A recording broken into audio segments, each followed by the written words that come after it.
નમસ્કાર વિદ્યાર્થી મિત્રો, હું BSc sir bright school Modasa ફરીવાર આપનું સ્વાગત કરું છું. વિદ્યાર્થી મિત્રો, ઘણા સમય પછી આજે આપણે મળ્યા છીએ, તો તમે બધા મજામાં હશો, તમારી તબિયત પણ સારી હશે, ઘરે પણ બધા મજામાં હશો એવી આશા રાખું છું. અને આગળ પણ તબિયત સારી રહે એવી હું અને મારી સ્કૂલ બંને પ્રાર્થના કરીએ છીએ. અને તબિયત સારી હશે તો તમે વધારે સરળતાથી અને વધારે સારું ધ્યાનથી તમે અભ્યાસમાં જોડાઈ શકશો. એટલા માટે આપણે વધારે તંદુરસ્ત રહીએ એવી ભગવાનને પ્રાર્થના કરીએ છીએ. તો વિદ્યાર્થી મિત્રો, આજે ઘણા સમય પછી આપણે મળ્યા છીએ, તો આજના લેક્ચરથી આપણે કંઈક નવું કરવા જઈ રહ્યા છીએ કે આજના લેક્ચરમાંથી આપણે ધોરણ 11ના નીટ અને JEE ના લેક્ચર સ્ટાર્ટ કરી રહ્યા છીએ. એટલે આજના લેક્ચરથી હું JEE અને નીટના લેક્ચર સ્ટાર્ટ કરી રહ્યો છું, જેની અંદર ચેપ્ટર નંબર 2 પરમાણુ બંધારણની વાત કરીશ. તમે આ ચેપ્ટર NCERT મુજબ શીખી ગયા છો એટલે તમને થોડો ઘણો કોન્સેપ્ટ ક્લિયર હશે અને થોડી ઘણી બાબતો ખ્યાલ હશે. પરંતુ હું આ લેક્ચરની અંદર તમને એ બાબતો ખ્યાલ છે એમ માનીશ અને એના આધારે થોડું વધારે ડીપમાં જઈ વધારે સંક્ષિપ્તની અંદર બધી બાબતો સમજાવવાનો પ્રયત્ન કરીશ અને એના આધારે નીટ અને JEE ના પ્રશ્નો કઈ રીતે સોલ્વ કરાય એ તમને સમજાવીશ. જો હું આ નીટના લેક્ચરની અંદર JEE ના લેક્ચરની અંદર ડાયરેક્ટ તમને પોઈન્ટ આપી દઈશ કે આ પોઈન્ટ યાદ રાખી દો, આ પોઈન્ટ યાદ રાખી દો, તો ઘણી બધી બાબતો યાદ રાખવાની થશે જે તમે કન્ફ્યુઝ થઈ જશો. એટલા માટે હું આ લેક્ચરની અંદર એટલે કે દરેક લેક્ચરની અંદર હું શું કરવાનો છું, તો એની અંદર તમને એ બાબત ક્યાંથી આવી એને યાદ રાખવાની શોર્ટ ટ્રીક પણ આપવાનો છું અને દરેક બાબત સમજાવીને પછી એ પ્રશ્નો સોલ્વ કરવાનો પ્રયત્ન કરીશ, જેથી તમારે ગોખવાનું ન થાય, એની સમજૂતી મેળવીને તમે એને સોલ્વ આઉટ કરી શકો છો.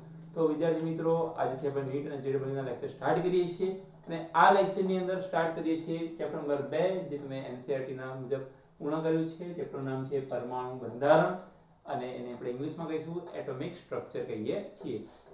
આજના લેક્ચરની અંદર કઈ બાબતો જોવાના છે, તો સૌથી પહેલા પ્રસ્તાવના જોઈશું કે પ્રસ્તાવનાની અંદર બધી બાબત સમજાઈશ કે કઈ બાબત ક્યાંથી આવી છે, શું કરવાનું છે. એની અંદર પરમાણુનું અસ્તિત્વ ક્યાંથી આવ્યું, પરમાણુ ક્યાંથી વિચાર આવ્યો, ક્યાંથી આપણે પરમાણુ શોધી લાયા, પરમાણુની અંદર શું છે એ બધી વાત કરીશું. ત્યાર પછી પરમાણુની આધારે સૌથી પહેલા જો કોણે સમજૂતી આપી હોય, પરમાણુ વિશે કોઈ સંશોધન કર્યું હોય, તો ડાલ્ટન એને જે સિદ્ધાંત આપ્યો છે ડાલ્ટનનો સિદ્ધાંત સમજાવવાનો પ્રયત્ન કરીશું. ત્યાર પછી ઇલેક્ટ્રોનની શોધની વાત કરીશું, ઇલેક્ટ્રોનનો આખો પ્રયોગ જોઈશું, એ પ્રયોગ દ્વારા ઇલેક્ટ્રોનની શોધ કઈ રીતે થઈ, ઇલેક્ટ્રોનનો કેમ નેગેટિવ વીજભાર છે એ પણ સમજીશું. અને ત્યાર પછી ઇલેક્ટ્રોનનો વીજભાર અને દળનો ગુણોત્તર જેની વેલ્યુ છે એ પણ કઈ રીતે આવે છે એ પણ સમજીશું. એટલે આજના લેક્ચરની અંદર આટલી બાબતો આપણે સમજવાના છીએ અને આ લેક્ચરની અંદર પ્રશ્નો કઈ રીતે પૂછાય એ હું તમને ચાલુમાં શીખવાડી દઈશ. જે ટોપિક ખૂબ જ અગત્યના છે JEE અને નીટ માટે, એ ટોપિક હું જ્યારે શીખવીશ ત્યારે પછી તરત જ એના પ્રશ્નો બાજુમાં સોલ્વ કરાવતો જઈશ, ટોપિક અને એના પ્રશ્નો. આ જે ટોપિક છે માત્ર માહિતી છે. આ માહિતી એટલા માટે શીખવાની છે કે તમે એને બેઝિક પોઈન્ટ પકડી શકો, બેઝિક પાયો સમજી શકો, એટલા માટે હું તમને બેઝિકથી સ્ટાર્ટ કરું છું. જો આ બધા ટોપિક સિવાય હું ડાયરેક્ટ નીટના ક્લાસમાં ડાયરેક્ટ પ્રશ્ન સોલ્વ કરાવીશ તો એ પ્રશ્ન કઈ રીતે સોલ્વ થઈ જાય છે, એ પ્રશ્નનો જવાબ કઈ રીતે આવી જાય છે એ ખ્યાલ નહીં આવે. એટલા માટે હું ડાયરેક્ટ નથી જતો, હું એના ટોપિક બાય ટોપિક પ્રશ્નો સમજાવતો જઈશ, ટોપિક બાય ટોપિક એનો સિદ્ધાંતિક માહિતી આપતો જઈશ અને એના આધારે પ્રશ્નો આપણે સોલ્વ આઉટ કરીશું. તો આજે આપણે સ્ટાર્ટ કરીએ છીએ પરમાણુ બંધારણ. ચલો તો સ્ટાર્ટ કરીએ. તમે જે બાબતો જાણી ગયા છો એ બધી બાબત સમજીશું. પ્રસ્તાવનાની વાત કરીએ સૌથી પહેલા. તો પ્રસ્તાવનાની અંદર સમજીએ કે પરમાણુ સમજૂતી ક્યાંથી આવી, પરમાણુ શા માટે જરૂર પડી અને પરમાણુ ક્યાંથી આવે. તો આપણને ખબર છે કે કોઈ પણ દ્રવ્ય હોય, કોઈ પણ દ્રવ્ય એટલે શું તે સમજી ગયા છે કે જે કોઈ પદાર્થ છે અથવા જે કોઈ પદાર્થ છે એ પદાર્થ અથવા કોઈ પણ જે વસ્તુ છે એ વસ્તુ એ જગ્યા રોકે છે, દળ ધરાવે છે અને દ્રવ્ય કહીએ છીએ. એટલે આપણને ખબર છે કે દ્રવ્ય એટલે શું છે, તો શોર્ટમાં લખીએ કે દ્રવ્ય એટલે શું, તો દ્રવ્ય એટલે જે દળ ધરાવે છે, જે કદ ધરાવે છે, જે જગ્યા રોકે છે, બરાબર, જે જગ્યા રોકે છે એને આપણે દ્રવ્ય કહીએ છીએ. બરાબર, જેમ કે પેન, પેન્સિલ, રબર, ફૂટપટ્ટી આ બધી જગ્યા રોકે છે. આ પેન છે, હાથ તો મૂકું તો જગ્યા રોકે છે. આ બધી સમજી ગયા છે. જે દળ ધરાવે છે, કદ ધરાવે છે, જે જગ્યા રોકે છે એને આપણે દ્રવ્ય કહીએ છીએ. તો જે ફુગ્ગાની વાત કરી હતી મેં આગળ લેક્ચરમાં સમજાવ્યું છે કે ફુગ્ગો હોય, એક પાઇપ લઈએ અને પાઇપની અંદર અહીંયા ફુગ્ગો ભરી દઉં, એક ફુગ્ગો અહીંયા ભરી દઉં, બરાબર. તો ફુગ્ગાની અંદર હવા જગ્યા રોકે છે, હવા જગ્યા રોકે છે એટલે એનું દ્રવ્ય કહી શકું છું. ત્યારબાદ આની અંદર હું વધારે હવા ભરું, આની અંદર ઓછી હવા ભરું तो आ फुग्गो नीचे तरफ नमશે કેમ કારણ કે આ સાઈડ વધારે હવા છે આ સાઈડ હવા ઓછી છે તો આ સાઈડ વધારે હવા ભરેલી છે એટલા માટે આ સાઈડ નમે છે તો એ દળ પણ ધરાવે છે એટલે કદ અને દળ ધરાવે છે એટલે હવાને પણ આપણે દ્રવ્ય કહી શકીએ છીએ આપણે સમજૂતી મેળવી ચૂકેલા છીએ બરાબર ચલો તો આપણે આગળ વાત કરીએ કે આગળના ચેપ્ટરમાં શીખી રહ્યા છીએ કે દ્રવ્યોના વર્ગીકરણ કરીએ તો દ્રવ્યનું વર્ગીકરણ બે રીતે થાય આપણને ખ્યાલ છે એક એની ભૌતિક અવસ્થાને આધારે કયા કયા તો ઘન પ્રવાહી અને વાયુ આપણને ખ્યાલ છે ઘન પ્રવાહી અને વાયુ વધારે હું ચર્ચા કરતો નથી આ બધી બાબતોને ખ્યાલ છે પરંતુ એકવાર રિવાઇઝ કરી લઈએ છીએ ત્યારબાદ એનું જથ્થાત્મક વાત કરીએ જથ્થાત્મક અથવા સ્થૂળદર્શીય વાત કરીએ કે સ્થૂળદર્શીને આધારે જો જોઈએ એટલે મેક્રોસ્કોપિકના આધારે જોઈએ તો એના પ્રકાર કેટલા પડે છે તેનો પ્રકાર બે પડે છે એક છે મિશ્રણ અને બીજું છે શુદ્ધ પદાર્થો બરાબર છે તો મિશ્રણ છે બીજું છે શુદ્ધ પદાર્થો મિશ્રણની અંદર વાત કરીએ તો એના બે પ્રકાર આપણને ખ્યાલ છે સમાંગ મિશ્રણ અને વિસમાંગ મિશ્રણ જે આપણે ચેપ્ટર નંબર 1 માં શીખી ગયા છીએ અત્યારે એની જરૂર છે નહીં એટલે હું અંદર વધારે સમજાવતું નથી પરંતુ શુદ્ધ પદાર્થો આપણે અહીંયા જરૂર પડશે શુદ્ધ પદાર્થોની અંદર તો વાત કરીએ છીએ કે મિત્રો જે દ્રવ્ય છે એનું વર્ગીકરણ કરીએ છીએ એ વર્ગીકરણની અંદર જે શુદ્ધ પદાર્થો જે છે એ શુદ્ધ પદાર્થોની અંદર વાત કરું તો એ શુદ્ધ પદાર્થોનું વર્ગીકરણ બે પ્રકારે કરીએ છીએ એક તત્વો અને બીજું છે સંયોજનો તત્વો અને સંયોજનો બરાબર છે હા હવે અહીંયાથી આપણે અગત્યનું થાય છે આપણા માટે આ ખૂબ જ અગત્યનું છે બરાબર છે ચાલો તો અહીંથી સમજીએ કે જે શુદ્ધ પદાર્થો છે એમાં બે પ્રકારના હોઈ શકે તત્વો હોઈ શકે અને સંયોજનો હોઈ શકે તો તત્વો એટલે શું તો જે તત્વો છે એ એક જ પ્રકારના ઘટક કણોના બનેલા હોય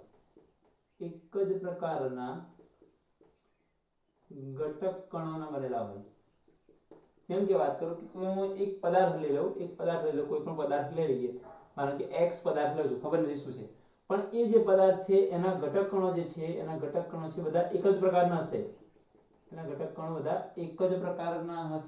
એટલે એક જ પ્રકારના ઘટક કણો હોય છે તત્વની અંદર એક જ પ્રકારના ઘટક કણો હોય છે દાખલા તરીકે વાત કરું કે આ હું સોડિયમ ધાતુ લઉં તો જે આ ઘટક કણ છે એ પણ સોડિયમનો હશે આ ઘટક કણ સોડિયમનો હશે આ ઘટક કણ પણ સોડિયમનો હશે આ ઘટક કણ સોડિયમનો હશે એટલે બધા એક જ પ્રકારના ઘટક કણો છે અને એ ઘટક કણો જે છે એ આપણે એને શું કહીશું તત્વ કહીશું આ એક તત્વ થયું આવું એક બીજું તત્વ ત્રીજું તત્વ આવા ઘણા બધા તત્વો જોડાઈને આપણને એટલે કે એક કરતા વધારે પ્રકારના તત્વો જોડાઈને આપણને સંયોજન આપી શકે છે જેમ કે વાત કરું તત્વ તો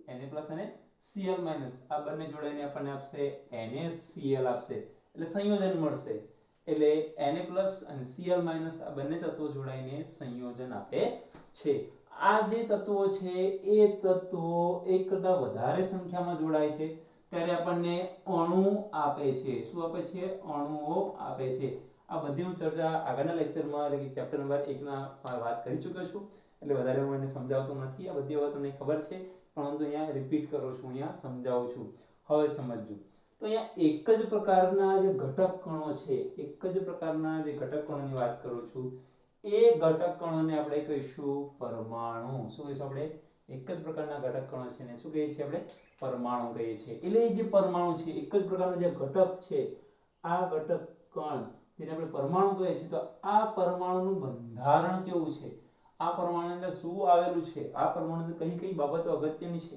આ પરમાણુઓમાં કઈ બાબતો રહેલી છે અંદર કઈ લક્ષણો છે કઈ અગત્યતા છે કઈ વિશિષ્ટ ગુણધર્મો છે એ બધી બાબતોનો આપણે એના પરમાણુના બંધારણની અંદર વાત કરીશું એટલે આ પરમાણુનું બંધારણ કેવું છે એની લાક્ષણિકતાઓ કઈ છે એ બધી આ ચેપ્ટરમાં વાત કરવાના છીએ તો આ બધી બેઝિકલી માહિતી છે પ્રસ્તાવના કહી શકીએ છીએ ને કે આ બધી બાબતો આપણને ઉપયોગી થઈ શકે છે આ બધી બાબતો આપણને ખ્યાલ હોવો જોઈએ કે શા માટે પરમાણુ ભણી રહ્યા છે તો આપણે જે દ્રવ્ય છે એના વર્ગીકરણની અંદર આપણને ખબર છે કે પરમાણુ આવે છે તો એ તત્વની અંદર જે પરમાણુ છે એ પરમાણુનો અભ્યાસ કરવો જરૂરી છે એટલા માટે આપણે અહીંયા ચેપ્ટર શીખીશું પરમાણુનું બંધારણનો અભ્યાસ કરીએ છીએ બરાબર ચલો હવે આગળ જોઈએ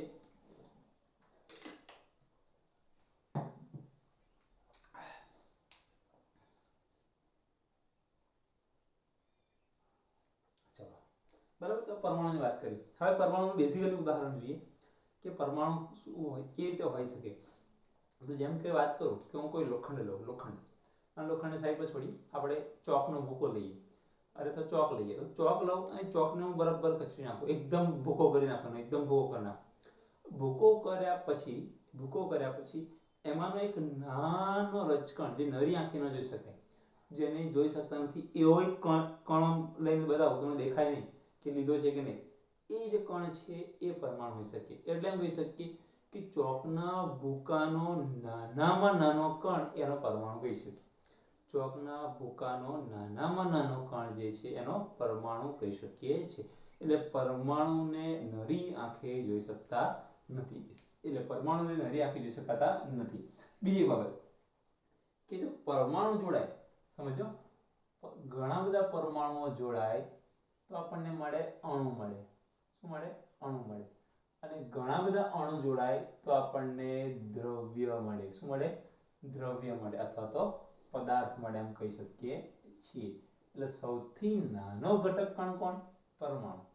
સૌથી નાનો ઘટક કણ કોણ? તો પરમાણુ। એટલે એમ કહી શકીએ કે પરમાણુ છે એ પદાર્થ કે દ્રવ્યનો સૌથી નાનો ઘટક કણ છે, અથવા અણુનો નાનો ઘટક કણ કોણ? પરમાણુ। આમ કહી શકીએ વ્યવસ્થિત રીતે કહેવું તો કે પદાર્થનો અથવા દ્રવ્યનો નાનો ઘટક કણ અણુ ને અણુનો નાનો ઘટક કણ પરમાણુ। એટલે બેઝિકલી રીતે કહી શકીએ છીએ કે દ્રવ્ય કે પદાર્થનો સૌથી નાનો ઘટક કણ કોણ છે?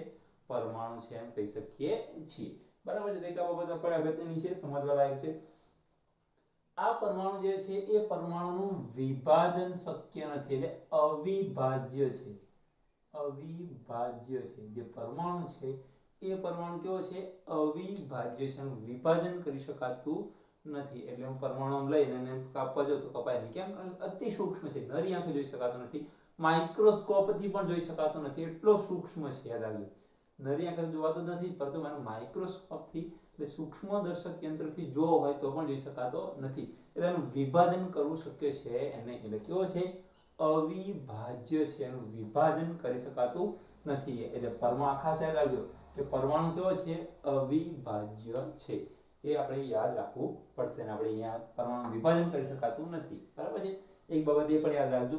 ત્યાર પછી આગળ વાત કરીએ કે જે પરમાણુ જે છે એ પરમાણુનું જે ગુણધર્મ છે એ ગુણધર્મની વાત કરીએ કે દરેક પરમાણુની અંદર ગુણધર્મ જુદા જુદા હોય છે। ચાલો તો સમજીએ કઈ રીતે। હું પહેલા પરમાણુ વિશે સમજાવીશ, પછી તમને હું એની અંદર ડીપમાં લઈ જઈશ કે આપણે નીટ અને જેડબલઈમાં શું કામમાં આવશે, પરંતુ બેઝિકલી બાબતો આપણને ખ્યાલ હોવો જોઈએ, માત્ર ગોખણપટ્ટી કરવાની નથી આપણે। ચલો તો જે પરમાણુ છે એ તો પહેલા કેવો છે? આ પરમાણુ કેવો છે? અવિભાજ્ય છે। અવિભાજ્ય છે તદુપરાંત સૂક્ષ્મદર્શક યંત્રથી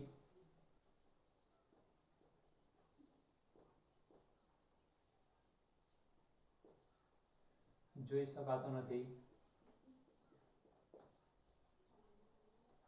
સૂક્ષ્મદર્શક યંત્રથી પણ જોઈ શકાતો નથી। ત્યાર પછી આગળ વાત કરીએ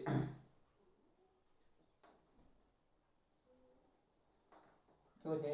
પદાર્થનો અથવા દ્રવ્યનો અતિ સૂક્ષ્મ નાનામાં નાનો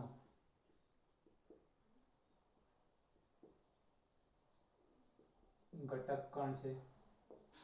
બરાબર? પરમાણુ શું છે? પદાર્થનો અતિ સૂક્ષ્મ નાનામાં નાનો ઘટક કણ છે, બરાબર? ચલો ત્યાર પછી પરમાણુ છે એ પરમાણુની અંદર એની લાક્ષણિકતાની વાત કરીએ કે દરેક પરમાણુની લાક્ષણિકતા જુદી જુદી હોય। દરેક પરમાણુની લાક્ષણિકતાઓ જુદી જુદી હોય। દાખલા તરીકે વાત કરું કે કાર્બન પરમાણુ, જેને આપણે કેમિસ્ટ્રીમાં કહીએ છીએ ચારકોલ કહીએ છીએ, કોલસો તરીકે ઓળખીએ છીએ, આપણે ચારકોલ કહીએ છીએ। તો એનો ગુણધર્મ શું છે? તો એનો ગુણધર્મ છે રંગનું શોષણ કરવાનો। એનો ગુણધર્મ શું છે? રંગ શોષકનો છે, રંગ શોષકનો ગુણધર્મ છે। તો જે કાર્બનના પરમાણુ છે એ કાર્બનના પરમાણુ શું કરે? રંગ શોષવાનો ગુણધર્મ ધરાવે છે। દાખલા તરીકે વાત કરીએ કે મારી પાસે એક રંગીન પાણી હોય, બરાબર? માનો કે એક ગ્લાસ પાણી છે, એક ગ્લાસ પાણી અંદર હું કોઈ પીળા રંગનું કોઈ દ્રાવણ મતલબ કોઈ પદાર્થ નાખી દઉં છું, પીળો રંગ નાખી દઉં છું, દ્રાવણને મિક્સ કરી દેશો શું થશે? એ જે દ્રાવણ બને છે પીળા રંગનું થશે. કેવું થશે? પીળા રંગનું થશે. હવે હું શું કરીશ? તો એની અંદર ચારકોલ એટલે જે કોલસો છે એનો ભૂકો નાખી દઈશ અને હું એને હવે ગરમ કરી દઈશ. ગરમ કરીને થોડું ઠંડુ પાડીશ. તો શું થશે? તો થોડા સમય પછી જે પીળો રંગ આપણે એડ કર્યો છે, બધો પીળો રંગ જે આપણે કોલસો નાખ્યો છે એ શોષી લેશે અને થોડા સમય પછી જો હું ગાળી લઈશ તો જે તમે દ્રાવણ હશે એ રંગહીન મળશે. બધો કલર પણ શોષી લીધો હશે, તો એ ચારકોલે શોષી લીધો હશે. તો એનો ગુણધર્મ છે, ચારકોલનો ગુણધર્મ શું છે? રંગ શોષવાનો ગુણધર્મ છે. એટલે જે ચારકોલ છે એ બધો રંગ શોષી લેશે. ત્યાર પછી બીજી વાત કરીએ કે સોડિયમની વાત કરીએ.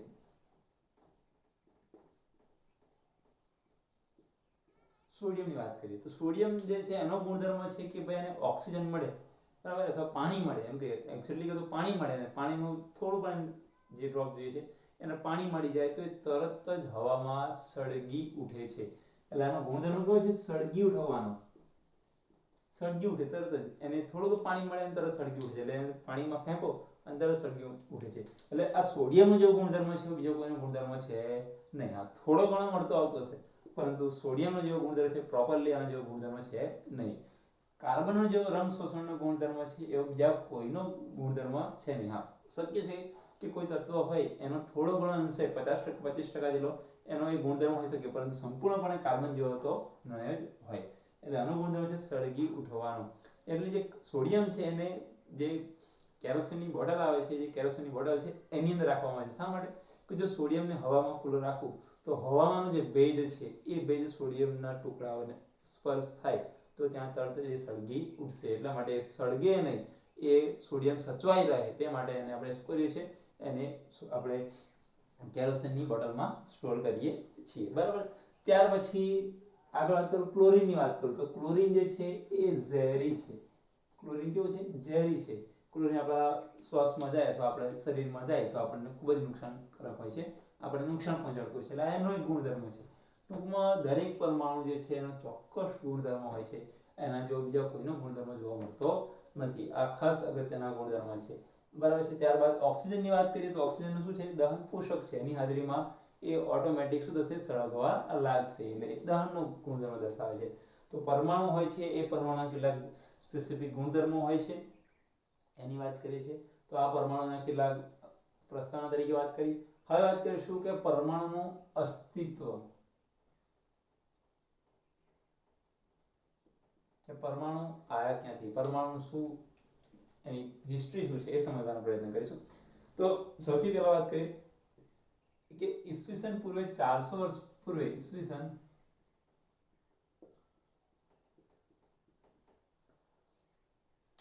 400 વર્ષ પહેલા, ઈસવીસન પૂર્વે એટલે 400 વર્ષ પહેલા ભારતના અને ગ્રીક દેશના, યાદ રાખજો, ભારત દેશના અને ગ્રીક દેશના જે વૈજ્ઞાનિકો છે એ વૈજ્ઞાનિકોએ આ પરમાણુની સંશોધનમાં ભાગ ભજવ્યો. પરમાણુને સંશોધનમાં ભાગ ભજવ્યો. એટલે 400 વર્ષ પહેલા ભારત દેશના અને ગ્રીક દેશના જે વૈજ્ઞાનિકો છે એમણે પરમાણુનું સંશોધનનું કામ હાથ ધર્યું અને એમણે એવું દર્શાવ્યું કે આ વૈજ્ઞાનિક એવું દર્શાવ્યું કે જે કોઈ પદાર્થ હોય, જે કોઈ પદાર્થ છે અથવા દ્રવ્ય છે એ દ્રવ્યનો પાયાનો ઘટક કણ અણુઓ છે. હમણાં વાત કરી પાયાનો ઘટક કણ અણુઓ છે. હમણાં તમને શોર્ટમાં સમજાવી દીધી, પણ કોણે માહિતી આપી છે? તો આ લોકોએ માહિતી આપી છે. એટલે જે દ્રવ્ય છે, જે પદાર્થ છે એનો પાયાનો ઘટક કોણ છે? અણુઓ છે. અને આ અણુનો પાયાનો ઘટક કણ કોણ છે? તો એ પરમાણુ છે. કોણ છે? પરમાણુઓ છે. એટલે એમ કહી શકીએ કે દ્રવ્યનો પાયાનો ઘટક કણ કોણ છે? પરમાણુ છે, એમ કહી શકીએ છીએ. એટલે દ્રવ્યનો પાયાનો ઘટક કણ પરમાણુ છે એમ કહી શકીએ છીએ.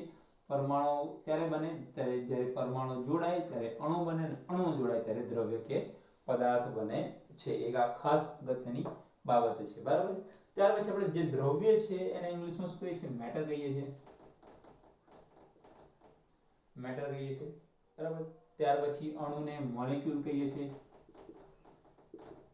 અણુને મોલેક્યુલ કહીએ છીએ અને પરમાણુને એટમ કહીએ છીએ. શું કહીએ છીએ? પરમાણુને એટમ કહીએ છીએ. તો આ જે એટમ શબ્દ છે, એ એટમ શબ્દ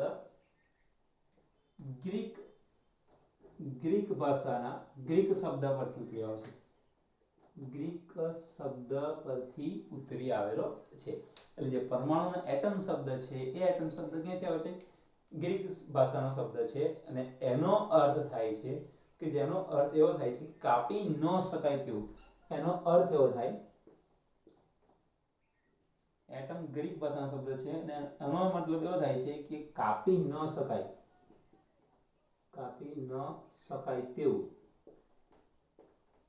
અથવા એમ કહેવાય અવિભાજ્ય, અથવા એમ કહેવાય જેનું વિભાજન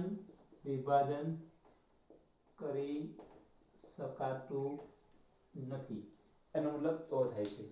એટલે ઈસવીસન 400 વર્ષ પૂર્વે ભારત અને ગ્રીક દેશના જે વૈજ્ઞાનિકો છે એમણે ભેગા મળીને પરમાણુનું સંશોધનમાં હાથ ધર્યો અને એમણે એવું જણાવ્યું કે દ્રવ્ય એ અણુઓનું બનેલું છે, અણુ એ પરમાણુઓનું બનેલું છે. આમ દ્રવ્યનો પાયાનો ઘટક કણ એ પરમાણુ છે. દ્રવ્યને આપણે મેટર તરીકે ઓળખીએ છીએ ઇંગ્લિશમાં, અણુને મોલેક્યુલ તરીકે ઓળખીએ છીએ, પરમાણુને એટમ તરીકે ઓળખીએ છીએ. જે એટમ શબ્દ છે એ ગ્રીક ભાષાનો શબ્દ છે અને ગ્રીક ભાષાનો એનો મતલબ એવો થાય છે કે કાપી ન શકાય, વિભાજન ન કરી શકાય અથવા તો અવિભાજ્ય છે એમ કરી શકાય. આ બધી માહિતી ઘણા લાંબા સમય સુધી માનવામાં આવી, પરંતુ 19મી સદીની અંદર આ બાબત પર ફરી એકવાર વિચાર કરવામાં આવ્યો. આ 400 વર્ષ પહેલા એને માનવામાં આવ્યું, એટલે 400 વર્ષ પહેલા એને ગણતરીમાં લીધું. ત્યાર પછી 19મી સદીની અંદર ફરી વૈજ્ઞાનિક આવે છે કે જે બધી બાબતોને ફરી ધ્યાનમાં લઈને એ ફરી આગળ સંશોધન કરે છે અને એ સંશોધન કર્યા પછી એ જે વૈજ્ઞાનિક છે એણે પોતાનો મંતવ્ય રજૂ કર્યો અને એ વૈજ્ઞાનિકનું નામ છે ડાલ્ટન.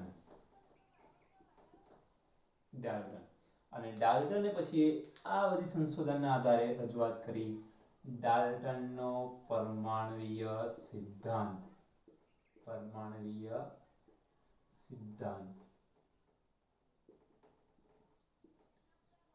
ખ્યાલ આવે છે?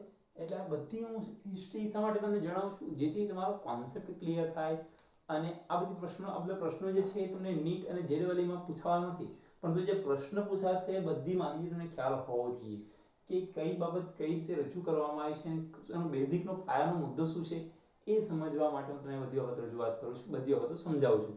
બરાબર છે? હવે અહીંથી ટોપિક સ્ટાર્ટ થશે. હવે અહીંથી જેડબલઈ નીટ માટે કોઈ અગત્યનો ટોપિક આવશે. જે પહેલો ટોપિક છે ડાલ્ટનનો પરમાણ્વીય સિદ્ધાંત. હું ડાયરેક્ટ ડાલ્ટનનો પરમાણુ સિદ્ધાંત ભણાવી દે, ડાયરેક્ટ ડાલ્ટનનો પરમાણુ સિદ્ધાંત તમને અગત્યના મુદ્દા જણાવી દે તો તમારે એને યાદ રાખવો પડે, કોખવા પડે. પરંતુ હવે તમને ખ્યાલ આવશે કે ભાઈ શા માટે ડાલ્ટનનો પરમાણુ સિદ્ધાંત ભણવાનો છે. કારણ કે જે બધી બાબતો રજૂ કરી, બધી બાબતો જે ભારત દેશના ગ્રીક દેશના વૈજ્ઞાનિકો રજૂ કરી હતી એની અંદર ડાલ્ટને સુધારો કર્યો, એની અંદર ડાલ્ટને સંશોધન કર્યું અને સંશોધન કર્યા પછી કેટલીક બાબતો જણાઈ, એ જ બાબતો જણાઈ છે એ આપણે એનો ડાલ્ટનનો પરમાણ્વીય સિદ્ધાંત કહીએ છીએ. હવે ડાલ્ટનનો પરમાણુ સિદ્ધાંત શા માટે ભણવાનો છે, એના મુદ્દાઓ શા માટે યાદ રાખવાના છે એ હવે તમને ક્લિયર થતું હશે. તો હવે આપણે સ્ટાર્ટ કરીશું ડાલ્ટનનો પરમાણ્વીય સિદ્ધાંત.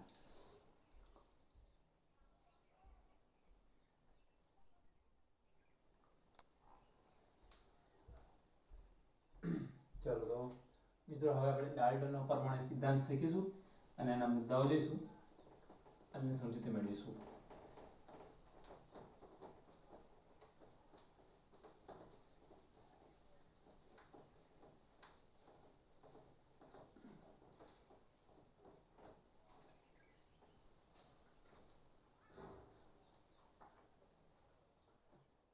તો ટોપિક છે ડાલ્ટનનો પરમાણ્વીય સિદ્ધાંત.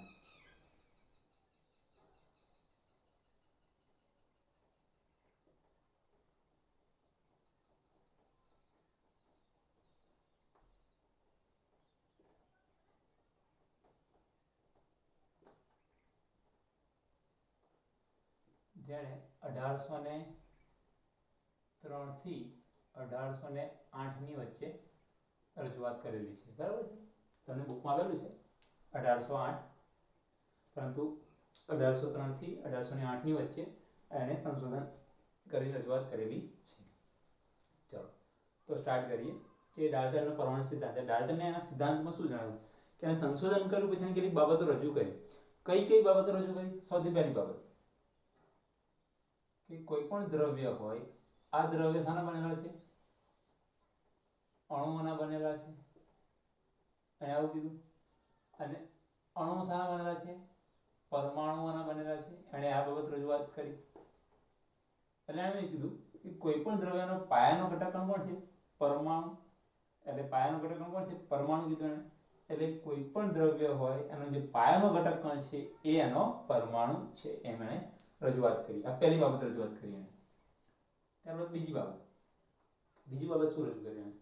બરાબર. તો બીજી બાબત એણે કીધું કે જે દ્રવ્ય જે છે એનો પાયાનો ઘટક પરમાણુ છે, એ પરમાણુ અવિભાજ્ય છે. પરમાણુ અવિભાજ્ય છે એટલે કે પરમાણુનું વિભાજન કરી શકાય નહીં. આ બાબત ખાસ અગત્યની રાખજો કે ડાલ્ટને એવું કીધું છે, ખાસ અગત્યનું કે ડાલ્ટને એવું કીધું છે કે પરમાણુનું વિભાજન કરી શકાતું નથી. આ બાબત ખાસ અગત્યની છે આપણા માટે. બરાબર. બીજી બાબત એણે રજૂઆત કરી. ત્યારબાદ ત્રીજી બાબત શું રજૂઆત કરી એણે? તો થર્ડ બાબતમાં એણે કીધું કે જે તત્વ તમને આપેલું છે એ તત્વના જે તત્વ આપેલું, માનો કે કોઈ તત્વ આપેલું છે, તત્વ લઈએ Fe લઈએ, આયન તત્વ લઈએ, તો તમને જે તત્વ આપેલું હોય એ તત્વના દળ, કદ અને રાસાયણિક ગુણધર્મો સમાન હોય. જે તત્વ તમને આપેલું હોય એ તત્વના દળ, કદ અને રાસાયણિક ગુણધર્મો સમાન હોય, પરંતુ અન્ય તત્વ કરતા, માનો કે અન્ય તત્વ કરતા દળ, કદ, રાસાયણિક ગુણધર્મો કેવા હોય? જુદા જુદા હોય. સમજો. ચલો આનું ઉદાહરણ લઈ ખ્યાલ આવશે. તો અહીંયા એક તત્વ લીધું છે Fe અને અન્ય તત્વ તરીકે લઈ લો સોડિયમ તત્વ લઈ લો. તો એક તત્વ છે અહીંયા Fe અને એક તત્વ છે અહીંયા સોડિયમ. ચલો, તો Fe તત્વ જે છે, આયન તત્વ છે, એની અંદર કોના ઘટક કણો હશે? Fe ના હશે. તો Fe ના ઘટક કણો દોરી દઈએ આપણે. Fe ના ઘટક કણો દોરી દઈએ. ત્યાર પછી જે સોડિયમ છે એના ઘટક કણો દોરીએ. તો સોડિયમ છે એના ઘટક કણો, આ સોડિયમના ઘટક કણો. હવે એમ કહે છે કે જે તત્વ આપેલું છે એનો દળ, કદ અને રાસાયણિક ગુણધર્મો, એટલે જે આ તત્વ છે Fe નું જે છે આ પરમાણુ કરો Fe નો, આ પરમાણુ પણ Fe નો, આ પરમાણુ પણ Fe નો, આ પરમાણુ Fe નો, આ પરમાણુ Fe નો, મતલબ બધા પરમાણુ કોના છે? Fe ના છે. તો અણુ જેટલું દળ હશે એટલું જ દળ અણુ પણ હશે, અણુ જેટલું કદ હશે એટલું જ કદ અણુ હશે, અણુ જેવો રાસાયણિક ગુણધર્મ હશે એવો અણુ ગુણધર્મ હશે. એટલે દરેક આની અંદર દરેકના કદ, દળ અને રાસાયણિક ગુણધર્મો સમાન હશે. એટલે આ જ તત્વની અંદર રહેલા બધા જ પરમાણુઓના દળ, કદ અને રાસાયણિક ગુણધર્મો સમાન હશે. એવી જ રીતે આ સોડિયમનો પરમાણુ છે, આ સોડિયમનો પરમાણુ છે, સોડિયમનો પરમાણુ, આ બધા સોડિયમના પરમાણુ છે. એટલે અણુ જેટલું દળ હશે એટલું જ અણુ દળ હશે, અણુ જેટલું કદ હશે એટલું જ અણુ કદ હશે, અણુ જેટલું રાસાયણિક ગુણધર્મ હશે એટલું જ અણુ રાસાયણિક ગુણધર્મ હશે. એટલે ટૂંકની અંદર આની અંદર રહેલા દરેકના દળ, કદ અને રાસાયણિક ગુણધર્મો સમાન હશે. એટલે સોડિયમના પરમાણુઓના જ બધાના સમાન હશે, આના પણ સમાન હશે, પરંતુ અણુ જેટલું કદ હશે અને અણુ જેટલું કદ હશે બંને સમાન હશે નહીં. જ્યારે આ બંનેની કમ્પેરિઝન કરીએ છીએ ત્યારે જુદા જુદા હશે, પરંતુ માત્ર આની અંદર રહેલા કોઈ પણ બે પરમાણુની વાત કરું તો સમાન, આની અંદર રહેલા કોઈ પણ બે પરમાણુની વાત કરીએ તો સમાન, પરંતુ આની સરખામણી કરીએ ત્યારે બંને પરમાણુઓના કદ, દળ અને રાસાયણિક ગુણધર્મ જુદા જુદા હશે. એવું કોને સમજાયેલું છે? ડાલ્ટન નામના વૈજ્ઞાનિકે સમજાયેલું છે. આ બાબત એક બીજી ખાસ અગત્યનું છે, આ પણ એક અગત્યનું છે, સમજવા લાયક છે. બરાબર. ત્યાર પછી આગળનો ટોપિક જે છે એ સમજીએ આપણે. ચલો, ત્યાર પછી આગળનો ટોપિક નંબર 4 કે કોઈ પણ જુદા જુદા તત્વો લઈએ. દાખલા તરીકે તત્વ લો હાઇડ્રોજન H2, હાઇડ્રોજન તત્વ લઈએ છીએ, બરાબર, H2 ગેસ સ્વરૂપે છે. ત્યાર પછી હું ઓક્સિજન લઉં 1/2 O2. તો જ્યારે હાઇડ્રોજનના પરમાણુ અને ઓક્સિજનના પરમાણુ જોડાય છે ત્યારે આપણને H2O સંયોજન આપે છે, જેની અંદર બે હાઇડ્રોજન અને એક ઓક્સિજન એટલે 2:1 નિશ્ચિત રચના ધરાવતું નિશ્ચિત પ્રમાણ ધરાવતું સંયોજન આપે છે। એટલે જુદા જુદા પરમાણુઓ જોડાય છે ત્યારે 2:1 ધરાવતું નિશ્ચિત સંયોજન ધરાવતું આપણને નિશ્ચિત પ્રમાણ ધરાવતું સંયોજન આપે છે।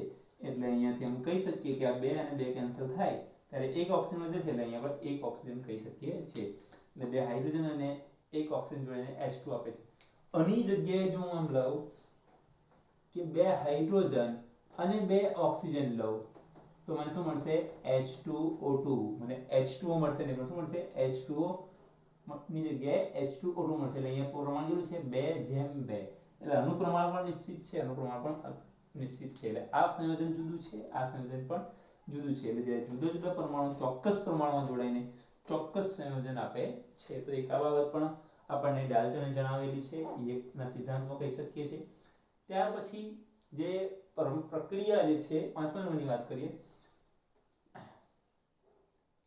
કે જે પરમાણુ છે એ પરમાણુ જ્યારે જોડાય છે ત્યારે એની ગોઠવણી ફેરફાર થઈ શકે છે। દાખલા તરીકે વાત કરું કે હું લઉં બેઝ લઉં NaOH અને એક એસિડ લઉં HCl, આ બંને જોડાઈને મને બનશે NaCl પ્લસ H2O। આપણને ખ્યાલ છે, આ પ્રક્રિયા આપણને ખ્યાલ છે। હવે સમજીએ તો આની અંદર શું કહેવા માંગે છે, તો આની અંદર એમ કહેવા માંગે છે કે જ્યારે કોઈ પ્રક્રિયા થાય છે, જ્યારે કોઈ સંયોજનની પ્રક્રિયા થાય છે ત્યારે જેના પરમાણુ છે એ પરમાણુની ફેર ગોઠવણી થઈ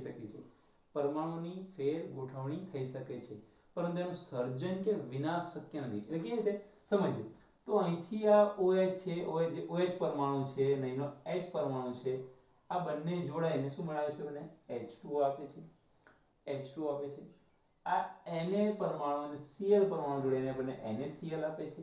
એટલે ટૂંકમાં પરમાણુની ફેર ગોઠવણી જો અહીંયા NaOH સાથે જોડાયેલો હતો જ્યારે અહીંયા NaCl સાથે જોડાયો છે, અહીંયા ClH સાથે જોડાયેલો હતો જ્યારે અહીંયા HOH સાથે જોડાયેલો છે, એટલે આપણને અહીંયા H2O મળે છે। ટૂંકમાં પરમાણુની હેરફેર થાય છે, અહીંયા પરમાણુ સર્જન કે વિનાશ નથી। જો અહીંયા એક Na છે તો અહીંયા એક જ Na છે, અહીંયા એક Cl છે તો અહીંયા એક જ Cl છે, અહીંયા 2 હાઇડ્રોજન તો અહીંયા 2 જ હાઇડ્રોજન છે, અહીંયા એક ઓક્સિજન તો અહીંયા એક જ ઓક્સિજન છે।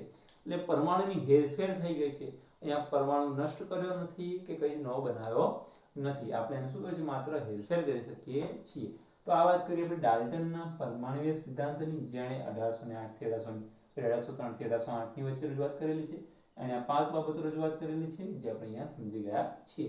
હજુ આપણે આગળના ટોપિકની વાત કરવાના છીએ।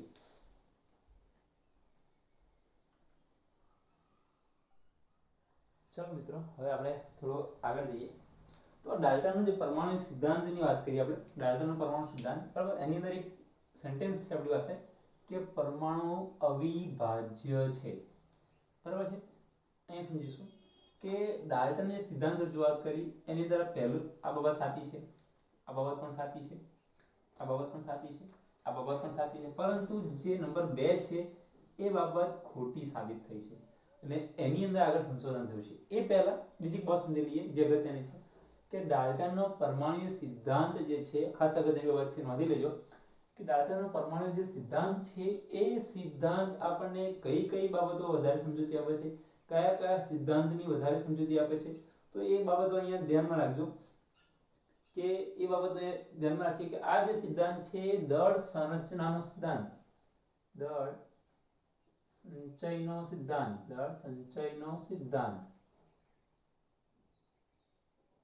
નિશ્ચિત પ્રમાણનો સિદ્ધાંત,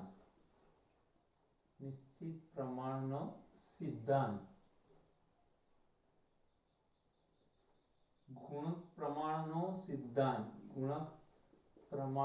સિદ્ધાંત જે ચેપ્ટર 1 માં આપણે સમજાવી ચૂક્યો છું, જેને ચેપ્ટર 1 જોયું નથી બરાબર, ચેપ્ટર 1 નો પહેલો લેક્ચર અથવા બીજા કે ત્રીજા લેક્ચરની અંદર છે, તમે જોઈ લેજો બરાબર છે, ત્યાંથી તમને મળી જશે। તો જે દળ સંચયનો સિદ્ધાંત છે, નિશ્ચિત પ્રમાણનો સિદ્ધાંત છે, ગુણક પ્રમાણનો સિદ્ધાંત છે, એ બધા સિદ્ધાંત ઉપર આધાર રાખે છે। એટલે પરીક્ષામાં પૂછી લે કે ડાલ્ટનનો સિદ્ધાંત નીચેના પૈકી કોની સાથે સંબંધિત છે, પ્રશ્ન પરીક્ષામાં નહીં, સિમ્પલ ક્વેશ્ચન પૂછી લેવો કે ડાલ્ટનનો પરમાણુ સિદ્ધાંત નીચેના પૈકી કયા સિદ્ધાંત સાથે સુમેળ ધરાવે છે અથવા તો સંબંધ ધરાવે છે। ए बी सी કે આપેલ તમામ, તો જવાબ શું આવશે? આપેલ તમામ. એક આવો ક્વેશ્ચન તમને પૂછાઈ શકે છે, બરાબર. એક બાબત ખાસ અગત્યની છે. ચલો, તો આ જે ડાલ્ટને સંશોધન કર્યું એ 1808 ની અંદર અથવા 1803 થી 1808 ની વચ્ચે રજૂઆત કરી. હવે શું છે, તેણે એવું કીધું પરમાણુ અવિભાજ્ય છે, પરમાણુનું વિભાજન કરી શકાતું નથી. પરંતુ 19મી સદીમાં એટલે કે 1800 ની એન્ડિંગમાં અને 1900 ની સ્ટાર્ટિંગની અંદર ઘણા બધા વૈજ્ઞાનિક ભેગા થયા અને એ વૈજ્ઞાનિકોએ આ જે સેન્ટેન્સ છે એને ખોટું પાડ્યું અને એણે એવું કીધું કે પરમાણુનું વિભાજન કરી શકાય છે. પરમાણુનું વિભાજન કરી શકાય છે. એમણે એવું કીધું કે પરમાણુનું વિભાજન કરી શકાય છે. પરમાણુનું વિભાજન કરી શકાય છે. એટલે અહીંયા ડાલ્ટનનો સિદ્ધાંત કેવો પડે? ખોટો સાબિત થયો. એટલે ડાલ્ટનનો સિદ્ધાંત ખોટો સાબિત થયો એટલા માટે વૈજ્ઞાનિકે કીધું કે પરમાણુ વિભાજન કરી શકાય છે. એટલે એમને પૂછવામાં આવ્યું કે કયું વિભાજન કરી શકાય છે? એટલે વિભાજન કરી શકાય છે એટલે જેનું વિભાજન થાય છે એને એણે કીધું અપરમાણવીય કણો. અપરમાણવીય કણો અને એને ઇંગ્લિશમાં કહીશું સબ એટોમિક કહેવાય. એનું વિભાજન કરી શકાય છે એને શું કહેવાય? સબ એટોમિક. તો એનું કયા પ્રકારે વિભાજન કરી શકાય છે? તો એનું 3 પ્રકારે વિભાજન કરી શકીએ છીએ. પરમાણુ આપણે જાણીએ છીએ કે વૈજ્ઞાનિકોએ 3 પ્રકારનું વિભાજન કરી શકાયું. એક ઇલેક્ટ્રોન, પ્રોટોન, ન્યુટ્રોન. એટલે પરમાણુ અંદર કોણ હોય છે? હવે આપણને ખ્યાલ આવે છે ઇલેક્ટ્રોન, પ્રોટોન અને ન્યુટ્રોન, જે તમે ચેપ્ટર 2 ની અંદર સમજૂતી મેળવી ગયા છે. એટલે એમ કહી શકીએ છીએ કે આને જે કીધું હતું કે પરમાણુ વિભાજન ન કરી શકાય, પરંતુ અહીંયા પરમાણુનું વિભાજન કરી શકાય છે વૈજ્ઞાનિકોના મત મુજબ. એટલે હવે એમને સાબિતી આપવી પડે છે કે ઇલેક્ટ્રોન, પ્રોટોન અને ન્યુટ્રોન વિભાજન કરી શકાય છે. તો એને શોધીને સંશોધન કરવું પડે, જરૂરી છે. એટલા માટે આપણે શું કરવું પડશે? પહેલા ઇલેક્ટ્રોનની શોધ જોવી પડશે, પછી પ્રોટોનની શોધ જોવી પડશે અને પછી ન્યુટ્રોનની શોધ જોવી પડશે. જો હું અહીંયા ડાયરેક્ટ તમને ઇલેક્ટ્રોનની શોધનો પ્રયોગ કરાવી દઉં કે ભાઈ ડાલ્ટનનો પરમાણુ સિદ્ધાંત આટલી માહિતી અગત્યની છે. ચલો, હવે સેકન્ડ ટોપિક આવે છે ઇલેક્ટ્રોનની શોધ. ઇલેક્ટ્રોનની શોધ આ રીતે થાય છે, પ્રોટોનની શોધ આ રીતે થાય છે, ન્યુટ્રોનની શોધ આ રીતે થાય છે. તો તમારે શું એને ગોખવું પડે. પરંતુ એક સ્ટોરી રચાય છે, આખી ઘટના રચાય છે કે શરૂઆતમાં પહેલા વૈજ્ઞાનિકો રજૂઆત કરી, ત્યાર પછી ડાલ્ટન આવ્યો, ડાલ્ટને બધી બાબતો રજૂઆત કરી, જેમાં બીજી વખત ખોટી પડી એટલે વૈજ્ઞાનિક રજૂઆત કરી કે ભાઈ ઇલેક્ટ્રોન, પ્રોટોન અને ન્યુટ્રોનનું વિભાજન કરી શકાય છે. તો ઇલેક્ટ્રોન શોધી બતાવો, પ્રોટોન શોધી બતાવો, ન્યુટ્રોન શોધી બતાવો. એટલે પહેલા ઇલેક્ટ્રોનની શોધ કરવી પડે, પછી પ્રોટોનની શોધ કરવી પડે, પછી ન્યુટ્રોનની શોધ કરવી પડશે. એટલે હવે અહીંયા આપણે શું જોઈશું? આપણે આગળનો ટોપિક ઇલેક્ટ્રોનની શોધ કઈ રીતે થાય છે એ સમજૂતી મેળવવાના છીએ. તો ઇલેક્ટ્રોનની શોધ કરવા માટે જેણે હાથ ધર્યો છે એ ઇલેક્ટ્રોનની શોધ માઇકલ ફેરાડે નામના વૈજ્ઞાનિકે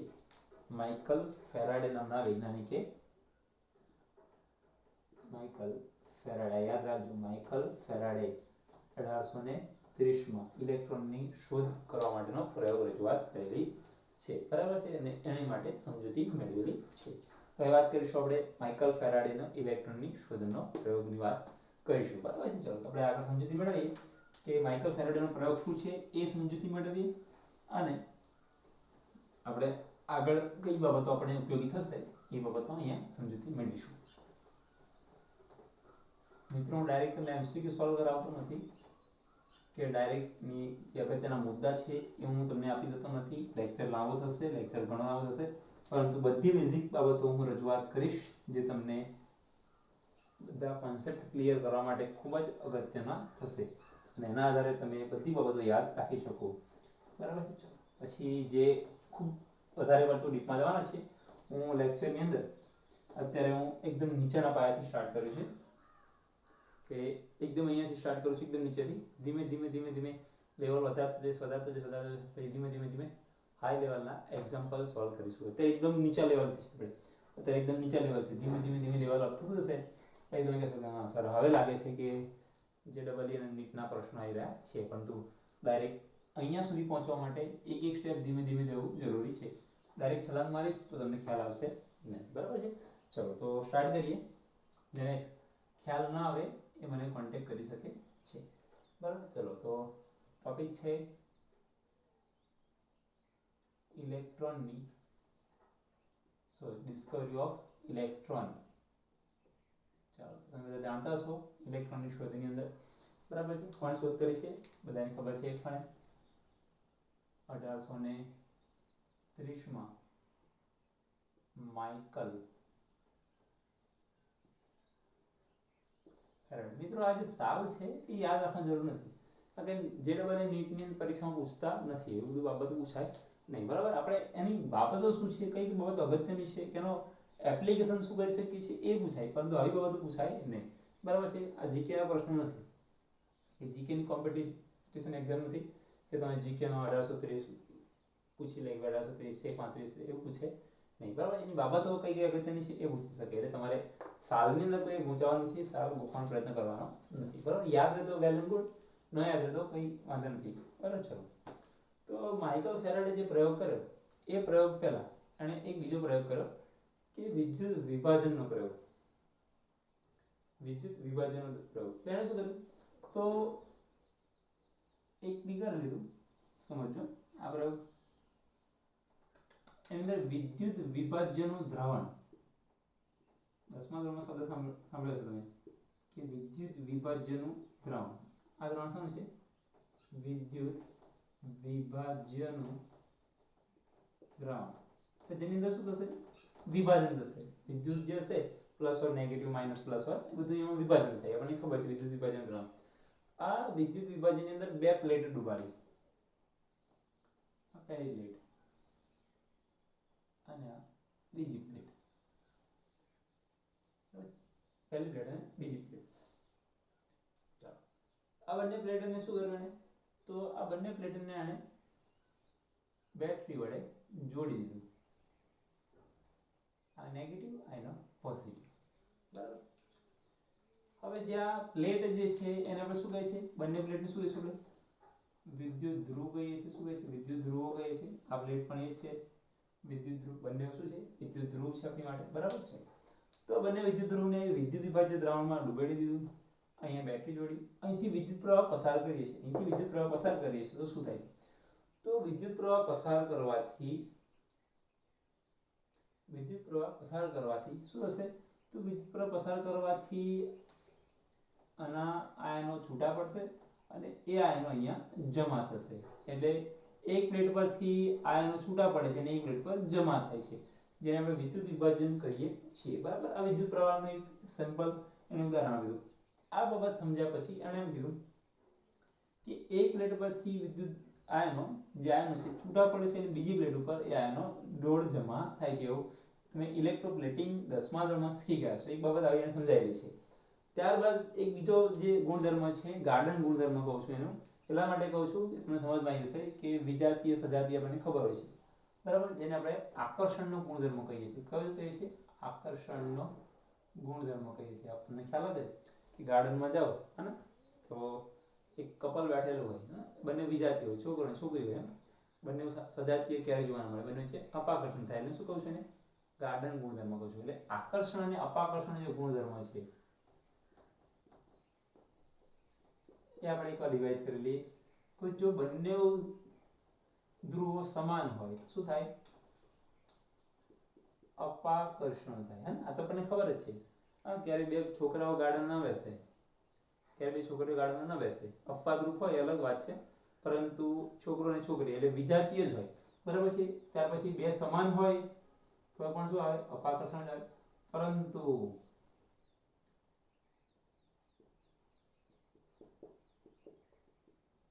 આકર્ષણ નહીં, અપાકર્ષણ. એટલા માટે મને શું કહું છું? ગાર્ડન ગુણધર્મ કે બે વિજાતીય હોય, છોકરો અને છોકરી હોય તો એ બંને ગાર્ડનમાં સાથે બેસી શકે. એટલે બે વચ્ચે શું થાય? આકર્ષણ થાય, એકબીજાની સાથે બેસી શકે છે.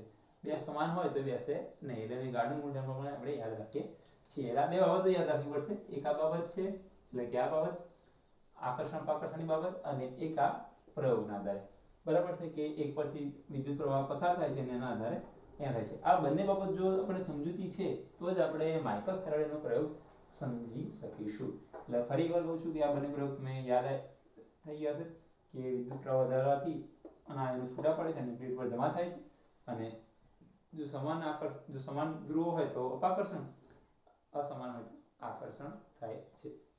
બહુ આપણને ખ્યાલ છે. હવે આપણે આગળ વાત કરીએ છીએ કે પ્રયોગ તરફ જઈએ છીએ. હવે માઇકલ ફેરાડેનો જે પ્રયોગ છે એ પ્રયોગ તરફ જઈએ છીએ, જેને આપણે કહીશું કેથોડ વિભાર નળીનો પ્રયોગ. કેથોડ વિભાર નળીનો પ્રયોગ.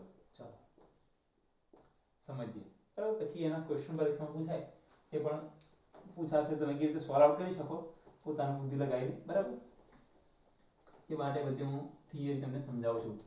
ચાલો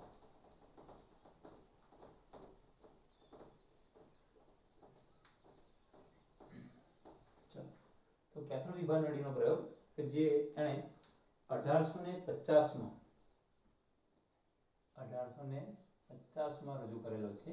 બરાબર છે. ચલો તો એને સમજીએ કે શું છે અંદર. તો એને સૌથી પહેલા શું કર્યું, કેથોડ વિભાર નળીની અંદર હવે ખાસ સમજો કે એણે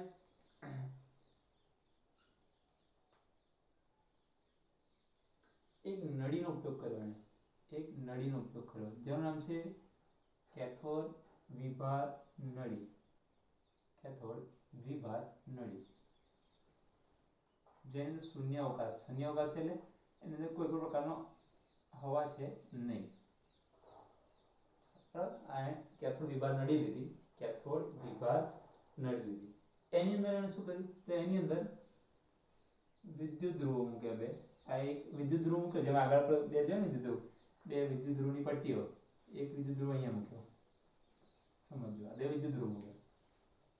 બરાબર, હવે એ વિદ્યુત ધ્રુવોને એને શું કર્યું, તો એ બે વિદ્યુત ધ્રુવ જે છે એ બંનેને બેટરીથી જોડી દીધા.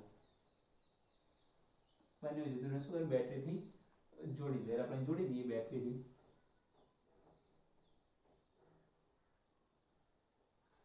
એને જોડી દીધા. બરાબર છે. અહીંથી વોલ્ટેજ આપવામાં આવે,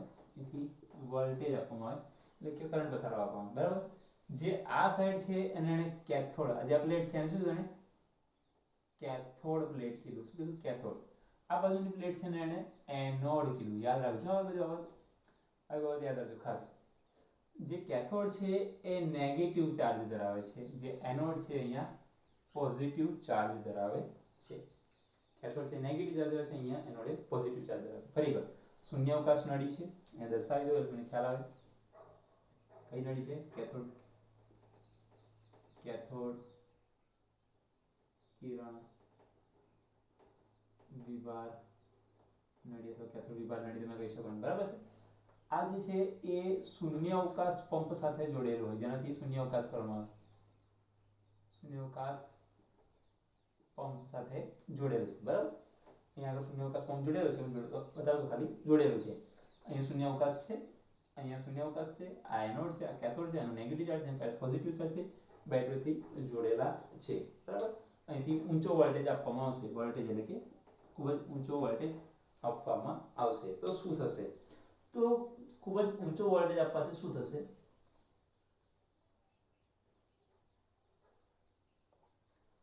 તો ખૂબ જ ઊંચો વોલ્ટેજ આપવાથી એટલે અહીંથી વિદ્યુત પ્રવાહ વહન થશે, અહીંયાથી વિદ્યુત પ્રવાહ વહન થશે, અહીંયાથી અહીં વિદ્યુત પ્રવાહ વહન થશે. એટલે વિદ્યુત પ્રવાહ કંઈક આ દિશામાં જશે આગળ, સમજો. એટલે કિરણો એટલે અહીંથી બેટરી વિદ્યુત પ્રવાહ પસાર કરવાથી અહીંયાથી બેટરી થઈને એ કેથોડ પ્લેટમાંથી એનોડ તરફ વહન પામે છે. એટલે જે કણો છે એ કણોને હું કેથોડ કણો કહી શકું. કેથોડ કણો. કેમ કેથોડ કણો? એટલે કેથોડમાંથી નીકળીને એનોડમાં જાય છે એટલે હું એને શું કહી શકું, કેથોડ કણો. ખાસ કરીને યાદ રાખજો બસ કે કેથોડ કણો શા માટે કહી શકું, કારણ કે કેથોડમાંથી નીકળીને કઈ જાય છે, એનોડ તરફ જાય છે. અથવા એનું કહી શકું કેથોડ કિરણો કહી શકું, કેથોડ કિરણો પણ કહી શકું. યાદ રાખજો, કેથોડ કણો કહું કે કેથોડ કિરણો કહું, શું કહી શકું એને, કેથોડ કણો પણ કહી શકું. કેમ, કારણ કે કેથોડમાંથી નીકળીને એનોડ તરફ જાય છે. બરાબર, આ એને સિમ્પલ પ્રયોગ કર્યો કે ભાઈ અહીંથી બેટરી પસાર કરી અને અહીંથી વિદ્યુત પ્રવાહ પસાર કર્યો તો એ કેથોડમાંથી નીકળીને એનોડમાં જાય છે, એટલા માટે એને કેથોડ કણો કીધું. હવે શું કર્યું, તો એને પ્રયોગમાં સુધારો કર્યો.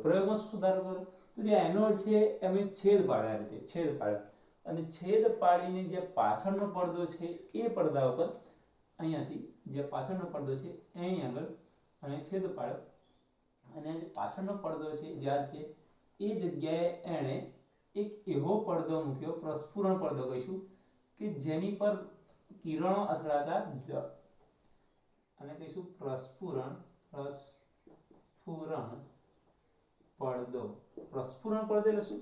કે જેની પર કિરણો અથડાય એટલે ચમકે, અંધારામાં ચળકે તેવું. પ્રસ્ફુરણ પડદો એટલે અંધારામાં ચળકે, જેની પર કિરણ અથડાય એટલે ચમકારો થાય, લાઈટ થાય ત્યાં, બરાબર. એટલે શું કર્યું? એનોડમાં એક છેદ કર્યો. છેદ કરવાથી શું થયું? તો અહીંયાથી જે કિરણ પસાર થયા એ પ્રસ્ફુરણ પડદા સાથે અથડાયા. પ્રસ્ફુરણ પડદા સાથે અથડાયા એટલે ચમકારો પામે. તો પ્રસ્ફુરણ પડદા તરીકે શું? ઝિંક સલ્ફાઇડ લીધું. શું લીધું? Zinc sulphide. એટલે આને જે એનોડમાં છેદ કરીને એની પાછળની દિશામાં એટલે પાછળની બાજુએ એનોડની પાછળની બાજુએ પ્રસ્ફુરણ પડદો મૂક્યો, ઝિંક સલ્ફાઇડનો પડદો મૂક્યો.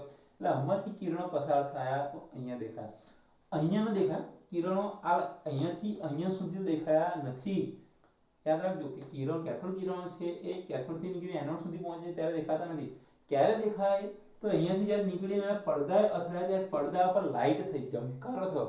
એ ચમકારો થયો ત્યારે ખબર પડી કે અહીંયાથી કંઈ નીકળીને અહીંયા આવે છે, એટલા માટે લાઇટ થાય છે. તેને આ વસ્તુને દેખાવા મળ્યું, બરાબર છે. અને એ જે ચમકારો મળ્યો એ ચમકારાના આધારે એણે કીધું કે કંઈક તો અહીંયા હોવું જોઈએ. આટલો પ્રયોગ કર્યો. પ્રયોગના આધારે એને એમ ખબર પડી કે અહીંયા પોઝિટિવ ચાર્જ છે, અહીંયા પોઝિટિવ ચાર્જ છે, અહીંયા નેગેટિવ ચાર્જ છે. સમજો, અહીંયા પોઝિટિવ ચાર્જ છે, અહીંયા નેગેટિવ ચાર્જ છે. તો આગળ જ વાત કરી કે જો નેગેટિવ ચાર્જ હોય તો એને કોણ ખેંચે પોતાની તરફ? પોઝિટિવ આ એકબીજાને ખેંચી શકે, એકબીજાને અપાકર્ષણ થાય. જો અહીંયા નેગેટિવ હોય ને અહીંયા નેગેટિવ હોય તો આ બીજા અપાકર્ષણ ખરું ના, દૂર જાય. તો આ કિરણ નેગેટિવ પોઝિટિવ તરફ જાય છે, નેગેટિવ પોઝિટિવ તરફ જાય છે. એટલે એનો મતલબ કે આ કિરણો સીધા જઈને ચમકારો થાય છે. એનો મતલબ કે જે કિરણો જાય છે એ કેવા હોવા જોઈએ? નેગેટિવ હોવા જોઈએ, તો જ એ પોઝિટિવ તરફ જઈ શકે. જો આ પોઝિટિવ હોત તો આ પોઝિટિવ તરફ જાય ના, એ ક્યાં જાય? પાછા આવતા રહે. અહીંયા અથડાવાની જગ્યાએ કેવા પાછા આવે. પણ અહીંયા અથડાયું, ચમકારો થયો એટલે એને ખબર પડી કે જેથી કણો નીકળે છે, જે કિરણો નીકળે છે એ કિરણો અહીંયા અથડાય છે. એટલે આ પોઝિટિવ છે, નેગેટિવ છે, એટલા માટે એની જોડે આકર્ષણ થાય છે ને આકર્ષણ થવાના કારણે અહીંયા ખેંચાય છે અને અહીંયા અથડાય છે. એટલા માટે જે કિરણો પસાર થાય છે કેવા છે? નેગેટિવ હોવા જોઈએ. શું હોવા જોઈએ? નેગેટિવ હોવા જોઈએ. એટલે અહીંયા ખબર પડી, જે કિરણો છે, કેથોડ કિરણો છે એ કેવા છે? નેગેટિવ છે. કેવા છે? કેથોડ કિરણો છે કેવા છે? નેગેટિવ છે. યાદ રાખજો ખાસ કે કેથોડ કિરણો કેવા છે? નેગેટિવ છે, બરાબર છે. એટલે કે નેગેટિવ એટલે કેવા છે? ઋણ વીજભારિત છે, ઋણ વીજભારિત છે. એટલે જે કેથોડ કિરણો છે કેવા છે? ઋણ વીજભારિત છે. હવે જે ઋણ વીજભારિત કેથોડ કિરણો છે, બરાબર છે, એ ઋણ વીજભારિત જે કિરણોને આપણે એક વૈજ્ઞાનિક છે જેનું નામ છે થોમ્સન, યાદ રાખજો, આગળ આવશે થોમ્સનનો નમૂનો. થોમ્સને આ જે ઋણ વીજભારિત જે કણો છે એને કીધું નેગેટ્રોન તરીકે ઓળખાવ્યું. શું કીધું એને? નેગેટ્રોન તરીકે એને દર્શાવ્યા. એટલે જે ઋણ વીજભારિત કણોની વાત કરી છે, કેથોડ કિરણો છે એમાંથી પસાર થઈને અહીંયા અથડાય છે, એ ઋણ વીજભારિત છે એટલે એને કીધું નેગેટ્રોન તરીકે એને દર્શાવ્યા. શું કીધું? એને નેગેટ્રોન તરીકે જાહેર કર્યા. એટલે જે થોમ્સન નામના વૈજ્ઞાનિક છે એને જે ઋણ વીજભારિત છે એ ઋણ વીજભારિત કણોને શું કીધું? નેગેટ્રોન તરીકે ઓળખાવ્યું. તમને પૈસા પૂછાય કે નેગેટ્રોન એટલે કોણ? તો નેગેટ્રોન એટલે કેથોડ કિરણો કહી શકો છો. નેગેટ્રોન એટલે કોણ કહી શકો છો? કેથોડ કિરણો કહી શકો છો. અને ત્યાર પછી એક વૈજ્ઞાનિક આવે જેનું નામ છે સ્ટીન. સ્ટીન નામનો વૈજ્ઞાનિક જે નેગેટ્રોન છે એ નેગેટ્રોનને નામ આપ્યું ઇલેક્ટ્રોન. યાદ રાખજો, હવે તમને પૂછવામાં આવે કે ઇલેક્ટ્રોન બીજું નામ શું? તમે શું કહી શકો? નેગેટ્રોન. નેગેટ્રોન એટલે શું કહી શકો? કેથોડ કિરણો.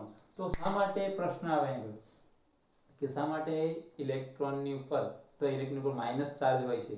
તો એનો પ્રશ્ન જવાબ શું છે? કારણ કે એ ઇલેક્ટ્રોન ઉપર માઇનસ ચાર્જ એટલા માટે લખવામાં આવે છે, લખીએ છે ને આ રીતે, ઇલેક્ટ્રોન ઉપર માઇનસ ચાર્જ શા માટે દર્શાવે છે? કારણ કે ઇલેક્ટ્રોન એ નેગેટ્રોન છે, નેગેટ્રોન એટલે કેથોડ કિરણો, કેથોડ કિરણો છે એ કેથોડમાંથી નીકળીને એનોડ તરફ જાય છે. એટલે કે કેથોડનું ચિહ્ન માઇનસ છે અને એનોડનું પ્લસ છે.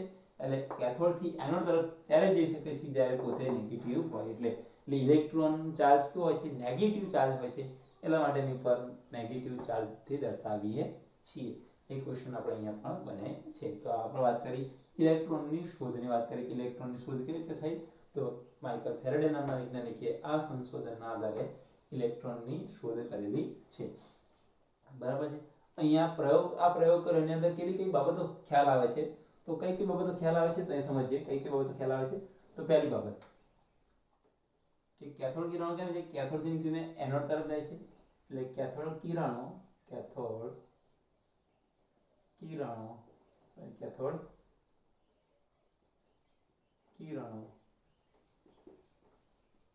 કેથોડ થી ક્યાં જાય છે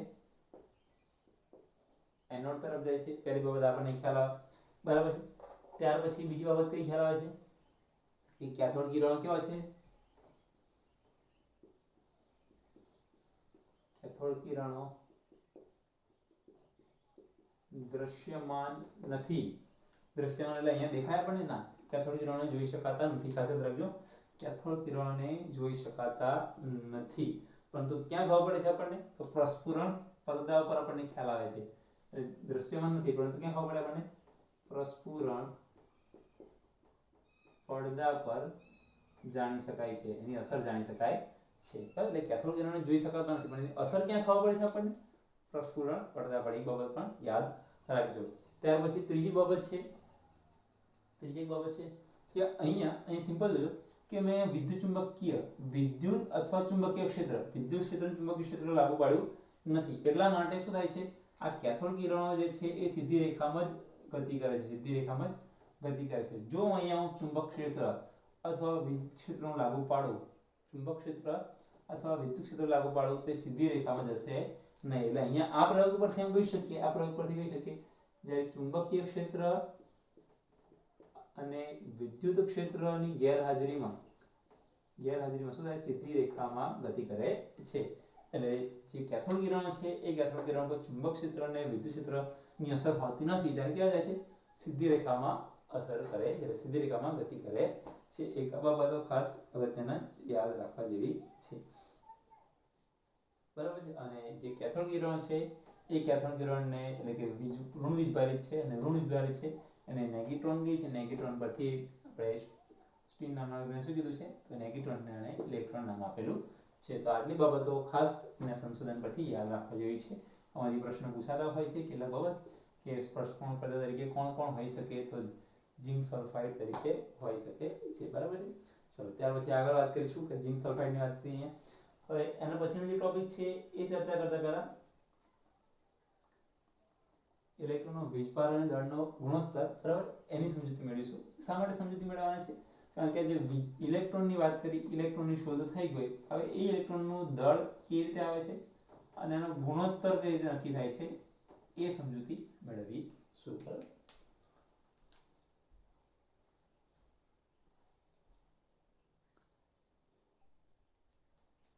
ચલો મિત્રો હવે આપણે આગળ જઈએ કે ઇલેક્ટ્રોનની શોધ થઈ ગઈ ઇલેક્ટ્રોનનો વીજભાર નેગેટિવ આવે બરાબર છે હવે આગળની બાબત જે આપણે વાત કરી છે કે જે ઇલેક્ટ્રોન જે છે એ ઇલેક્ટ્રોનનો વીજભાર કઈ રીતે નક્કી કરવામાં આવે એ અને એનો દળનો ગુણોત્તર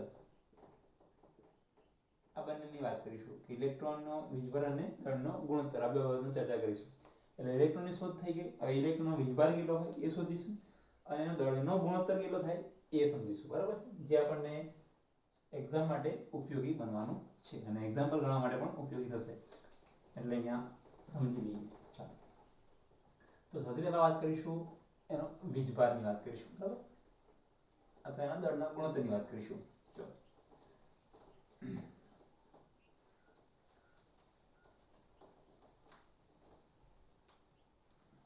તો સ્ટાર્ટ કરીએ કે ઇલેક્ટ્રોનનો વીજભાર અને દળનો ગુણોત્તર તો સ્ટાર્ટ કરીએ કે ઇલેક્ટ્રોનનો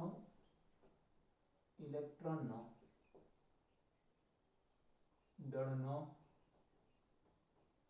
ગુણોત્તર ચલો દળનો ગુણોત્તર કઈ રીતે નક્કી કરવામાં આવે એ સમજી લઈએ બરાબર છે ચલો તો જે દળનો ગુણોત્તર છે, જે ઇલેક્ટ્રોનનું દળ છે એનો ગુણોત્તર રીતે નક્કી કરવાનો છે. તો એ નક્કી કરવા માટે જે પ્રયોગ આગળ વાત કરી, કેથોડ કિરણ વિભાર નળી, કેથોડ કિરણ વિભાર નળીનો ઉપયોગ કરવામાં આવે. ચલો, તો કેથોડ કિરણ વિભાર નળીનો ઉપયોગ કેવી રીતે કરવાનો, તો આગળ સમજી ગયા આપણે. બરાબર છે કે એકદમ શોર્ટમાં સમજીએ પાછા. ત્યારે અહીંયા કેથોડ હતું, અહીંયા એનોડ, અહીંયા નેગેટિવ ચાર્જ, અહીંયા પોઝિટિવ ચાર્જ, આ બંનેને જોડેલા, અહીંયા વોલ્ટેજ. બરાબર છે, આ રીતે પ્રયોગ હતો. બરાબર છે. અને અહીંયા છેદ કરી અને એની પાછળ અહીંયા પ્રસ્ફુરણ પડદો ઝિંક સલ્ફાઇડ ગોઠવ્યો હતો. આ રીતે આપણે સમજી ગયા છીએ. આનો ઉપયોગ કરવાનો છે. હવે શું થશે, ચલો, તો આ પ્રયોગનો આપણે અહીંયા એનો દળનો ગુણોત્તર માટે કરવાનો થશે. તો આ બધી સમજૂતી કોણે આપી છે? પહેલા તો જે થોમ્સન નામના વૈજ્ઞાનિકે, જે થોમ્સન નામના વૈજ્ઞાનિક, યાદ રાખજો કે જે થોમ્સન નામના વૈજ્ઞાનિકે આ બધી માહિતી સમજૂતી આપી છે.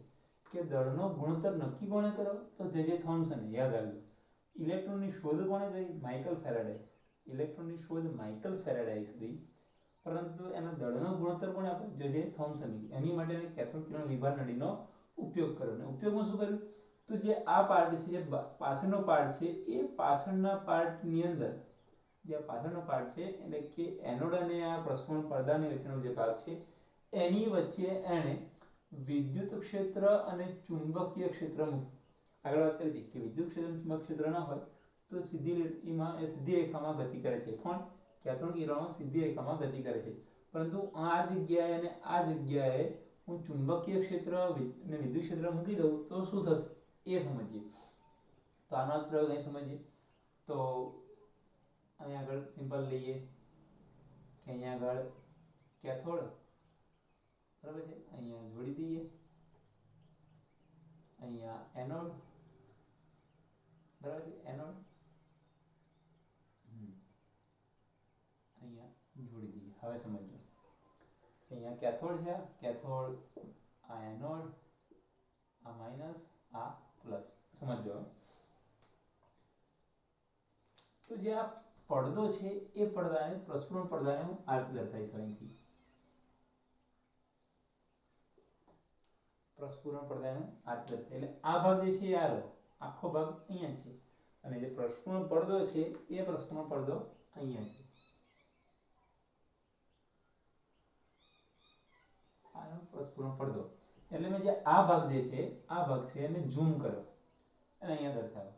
ચાલો, આ ભાગ ઝૂમ કરીને અહીંયા દર્શાવ્યો છે. હવે સમજીએ. હવે આમાંથી શું નીકળે છે? કેથોડ કિરણો તો નીકળે જ છે. આમાંથી કેથોડ કિરણો એટલે ઇલેક્ટ્રોન તો નીકળે જ છે.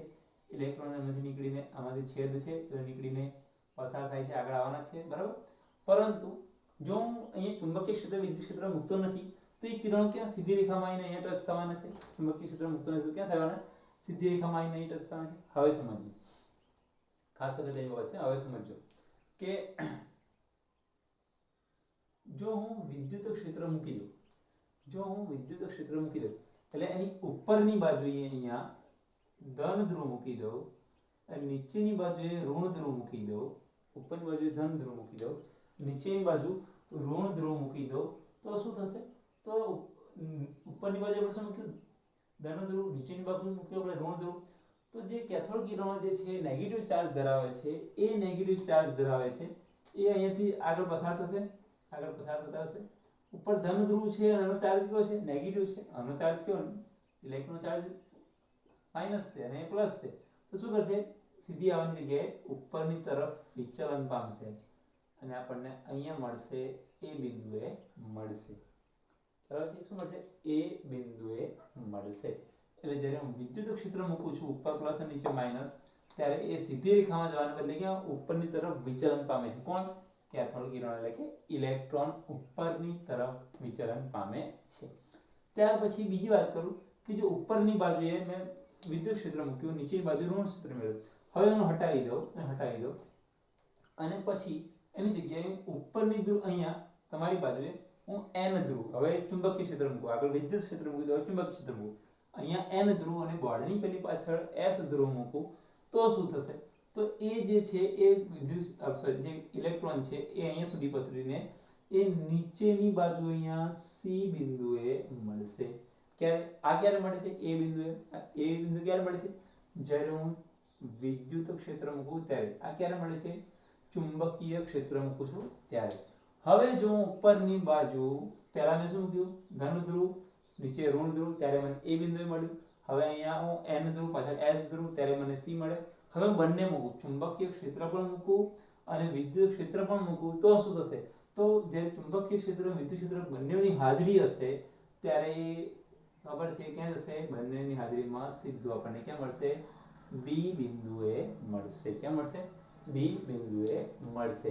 આમ જ્યારે વિદ્યુત ક્ષેત્રની હાજરી હોય ત્યારે એ બિંદુએ મળે છે, ચુંબકીય ક્ષેત્રની હાજરી હોય ત્યારે મને c બિંદુએ મળે છે, અને બંને હશે એટલે કે ચુંબકીય ક્ષેત્ર અને વિદ્યુત ક્ષેત્ર બંને હાજર હશે ત્યારે મને કઈ જગ્યાએ મળશે? b બિંદુએ મળશે. એટલે કે આખા એની અંદર મને પ્રચલિત થશે. જો આ ચુંબકીય ક્ષેત્ર વિદ્યુત ક્ષેત્ર ન હોય તો શું થશે? તો એ સીધી રેખામાં જ મળશે. તમે ટીવી જોયું છે, ટેલિવિઝન ટીવી, જૂના સમયના જે ટીવી હશે કદાચ જોયા હોય તો એને આગળનું તમે જોશો તો આગળનો આ કર્વ હશે. આગળ અત્યારે એલઈડી આવી ગઈ એટલે આ બધી જે પ્લેટ હોય છે નાની થઈ ગઈ છે, પરંતુ આગળથી કર્વ હોય. ટ્યુબ કહેતા આપણે ટ્યુબ, એ ટ્યુબ કહેતા, ટ્યુબ ઉડી ગઈ એવું કહેતા. તો એ જે ટ્યુબ છે એ શું છે? પ્રસ્ફુરણ પડદો જ હોય છે. શું છે? પ્રસ્ફુરણ પડદો. કાચની અંદર પ્રસ્ફુરણ પડદો મારેલો હોય, એની ઉપર આપણને આખા પડદા ઉપર આપણને મૂવી દેખાય છે, એટલે હીરો દેખાય છે. જો મેં ચુંબક ક્ષેત્ર વિદ્યુત ક્ષેત્ર ન મૂકેલું હોય તો શું થાય? તો આપણને હીરો સેન્ટરમાં નાના દેખાતા હોય છે, તો સેન્ટરમાં એકદમ નાના દેખાતા, પરંતુ આના કારણે એટલે ચુંબકીય ક્ષેત્ર વિદ્યુત ક્ષેત્રના કારણે આખા પડદામાં એ હીરો દેખાય છે. એટલે તમે આમ જુઓ અને આમ કરીને જુઓ તો આ ટીવી થઈ જાય. આ સાઈડથી તમને એને સ્ક્રીન કહેવાય અને આનો અંદરનો ભાગ હોય. આવું તમને કંઈક જોવા મળતું હોય છે. તો તમને આ પણ ખ્યાલ હોવો જોઈએ કે કેથોડ કિરણ વિભાર નળીનો રિયાલિટીમાં ક્યાં ઉપયોગ થાય છે? તો ટીવીની બનાવટમાં પણ ઉપયોગી થાય છે. એક બાબત ખાસ અગત્યની હતી. બરાબર છે? તો એક બાબત ખાસ અગત્યની. ત્યાર પછી એનો જે વિભાર નળીની વાત કરીએ કે એની આધાર કોની પર રાખે છે? કઈ કઈ બાબતો પર આધાર રાખે છે? એટલે વિચલન થાય છે ને, કેથોડ કિરણો જે છે અહીંયાથી સીધા વિચલન પામે છે, નીચે વિચલન પામે છે, સીધા જાય છે. તો વિચલન પામે છે એ કઈ કઈ બાબત પર આધાર રાખે છે? તો એ કઈ કઈ બાબતો પર વિચલન પર આધાર રાખે છે? યાદ રાખજો કે જે કેથોડ કિરણ છે કેવા છે? નેગેટિવ છે. કેવા છે? નેગેટિવ છે. ઇલેક્ટ્રોન છે. બરાબર છે? નેગેટિવ છે. તો કોની પર આધાર રાખશે? તો જે કણો છે એ કણોની માત્રા પર, એટલે વીજભારના કણોની માત્રા પર, એટલે કણોના વીજભાર પર આધારિત છે. કણોના વીજભાર પર આધારિત છે. માનો કે આનો નેગેટિવ ચાર્જ ખૂબ વધારે હોય તો શું થશે? અહીંથી સીધા આવશે અને નેગેટિવ ચાર્જ આનો વધારે છે અને પોઝિટિવ ચાર્જ છે તો વધારે ઉપર જશે. જો નેગેટિવ ચાર્જ ઓછો હશે તો શું થશે? અહીંયા મળશે. એટલે જેટલું વીજભાર વધારે થશે, જેટલો વીજભાર વધારે હશે એટલું વિચલન વધારે થશે. જેટલો વીજભાર ઓછો હશે એટલે સીધું આવશે. વીજભાર વધારે તો વિચલન વધારે થશે. એટલે વીજભાર જેટલો વધારે એટલે લખીએ વીજભાર વધુ તો વિચલન વધુ. આ બધું યાદ રાખજો. બધી તમને નીટ અને જેરેબલીમાં કામમાં આવવાની છે. બરાબર? ચાલો ત્યાર પછી સેકન્ડ આગળ પ્રશ્ન પૂછાઈ શકે કે ભાઈ વીજભારનું મૂલ્ય આપેલું હોય તમને A, B, C અને D, આ ચાર તમને ઓપ્શન્સ આપેલા હોય, તમને કીધું હોય કે આ ચારમાંથી કોનો વિચલન વધારે થશે? તો જેનો વીજભાર વધારે એનું વિચલન વધારે થશે. આવું પણ તમને પરીક્ષામાં પૂછાઈ શકે છે. બરાબર? ચાલો તો કણોના વીજભાર પર આધારિત રાખે છે. ત્યાર પછી બીજી બાબત વાત કરીએ કે કણોનું દળ. એટલે જે કણ જે છે એ કણનું દળ પર પણ આધાર રાખે છે. એટલે જેનું દળ ઓછું હશે, ખબર છે કે જેનું વિચલન વધારે ક્યારે થશે? વિચલન વધારે પણ જેનું દળ વધારે હશે એને વિચલન થવામાં વાર લાગે. ગાડી હોય અને તમારે સાઈડ પર વાળવી હોય તો જલ્દી વળી જશે, પણ ટ્રક હોય તો એનું દળ વધારે છે એટલે વાળવા માટે વધારે સમય લાગે. એટલે જેનું દળ ઓછું એનું વિચલન વધુ. એટલે તમે ચાર ઓપ્શન્સ આપેલા હોય અને ચારે ચારના દળ આપેલા હોય અને કીધું હોય કે નીચેના પૈકી કોનું વિચલન વધુ થશે? તો જેનું દળ ઓછું હશે એનું વિચલન વધારે થશે. આ બાબતો નોંધતા જજો. દરેક બાબતો તમને ઉપયોગી થવાની છે. ત્યાર પછી ચુંબકીય ક્ષેત્રની પ્રબળતા વધારે, ટૂંકમાં જેટલો વોલ્ટેજ અહીંથી વધારે આપશો, આ વોલ્ટેજ જેટલો વધારે આપશો એટલું વિચલન વધારે થશે. એટલે જેટલું વિચલન વધારે કે થશે જેટલો વોલ્ટેજ વધુ એનું વિચલન પણ વધુ થશે. એટલે તમને વોલ્ટેજ આપેલો હોય 1 2 3 4, જેનો વોલ્ટેજ વધારે હોય એનું વિચલન વધારે થશે. એટલે તમને આ ત્રણમાંથી પ્રશ્ન પૂછાઈ શકે કે જેનો વીજભાર વધુ હોય એનું વિચલન વધારે થાય, એટલે વીજભાર જેનું વધારે એનું વિચલન વધારે થશે. જેનું દળ ઓછું હશે એનું વિચલન વધારે થશે, અને જેનું વોલ્ટ વધારે હશે એનું વિચલન પણ વધારે થશે. તો આ કેટલીક બાબતો યાદ રાખવા જેવી છે જે પરીક્ષામાં ખૂબ જ અગત્યની છે. અને એક બીજું ખાસ કે જે તમને દળની વાત કરી છે કે દળનો ગુણોત્તર, તો ઇલેક્ટ્રોનના દળનો ગુણોત્તરની વેલ્યુ તમને આપેલી છે. એટલે એને શોધવામાં કઈ રીતે આવે, તો ઇલેક્ટ્રોનનો ચાર્જ ભાગ્યા ઇલેક્ટ્રોનનું માસ ઓફ ઇલેક્ટ્રોન, આ બેનો ગુણોત્તર. એટલે ઇલેક્ટ્રોનનો ચાર્જ કેટલો છે, તો ઇલેક્ટ્રોન ચાર્જ છે 1.6022 ગુણ્યા 10⁻−19 કુલમ ભાગ્યા ઇલેક્ટ્રોનનું દળ, તો ઇલેક્ટ્રોનનું દળ છે 9.10, બરાબર 9.10 સમથિંગ છે, તો લઈ લેવાનું કે 9.10 ગુણ્યા 10⁻11, બરાબર છે. એટલે 9.10 ગુણ્યા 10⁻11 કિલોગ્રામ, બરાબર છે. આ બેનો ગુણોત્તર કરો તો તમને એપ્રોક્સિમેટલી મળશે 1.758820,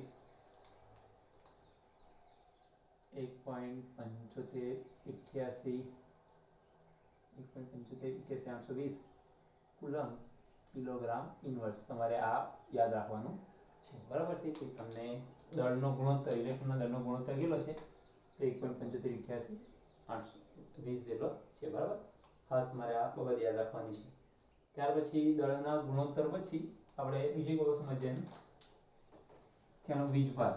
તમારે આ બાબત ખાસ યાદ રાખજો, આ પરીક્ષામાં ઉપયોગી થશે.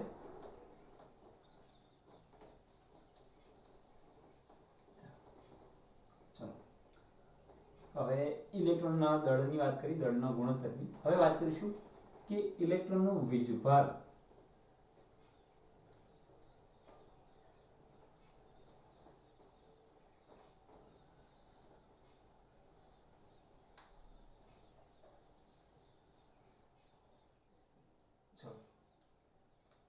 હવે વાત કરીશું ઇલેક્ટ્રોનનો વીજભાર. આગળ આપણે આના દળનો ગુણોત્તરની વાત કરી ચૂક્યા છીએ. એનો વીજભારની વાત કરીએ કે એનો વીજભારની શોધ કેવી રીતે કરવામાં આવે, એનો વીજભાર કેટલો છે.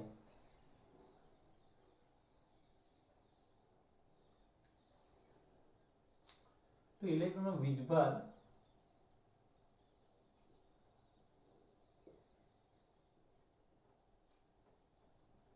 આર એ મિલિકન નામના વૈજ્ઞાનિકે કરી 1868 થી, બરાબર.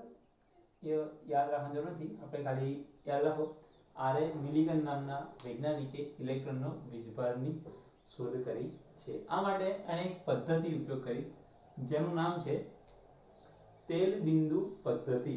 તેલ બિંદુ પદ્ધતિ, ઓઇલ ડ્રોપ મેથડ કહીશું ને, તેલ બિંદુ પદ્ધતિ.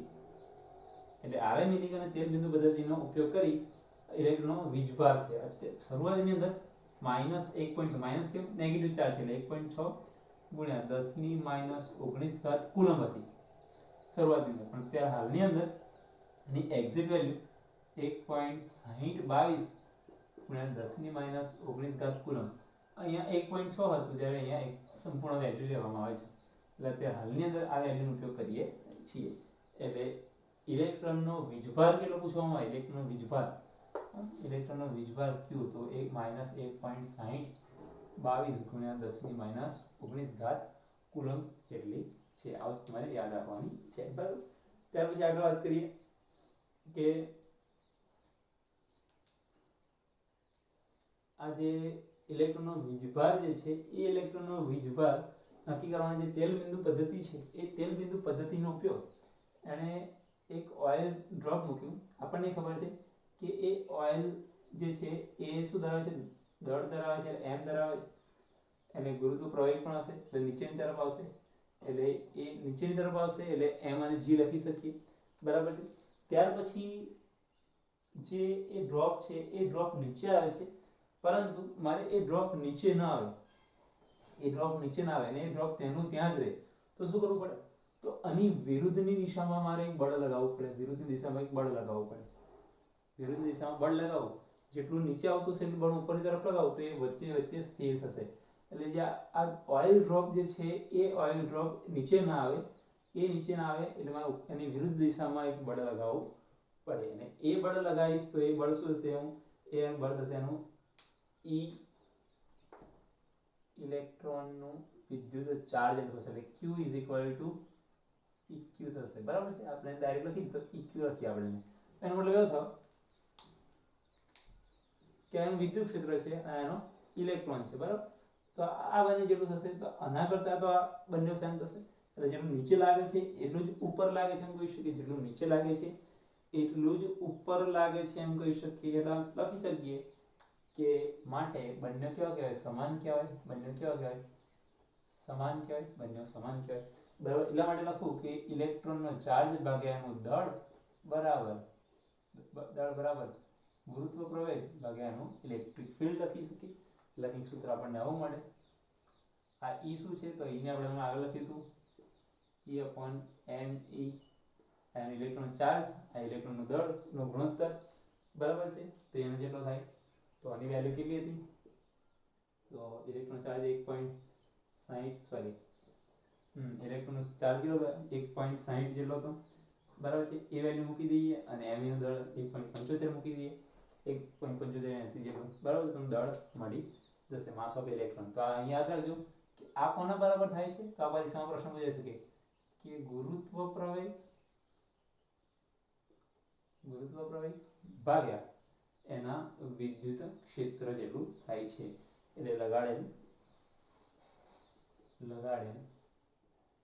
વિદ્યુત ક્ષેત્ર જેટલું થાય છે. તો એક આ પરીક્ષામાં ક્વેશ્ચન પૂછાઈ શકે એવો છે કે E/me કેટલા જેવો થાય છે? તો ગુરુત્વ પ્રવેગ અને લગાડેલ વિદ્યુત ક્ષેત્ર જેટલું થાય છે. બરાબર છે? અને ઇલેક્ટ્રોન ચાર્જ આપણે કઈ દર્શાવીએ છીએ?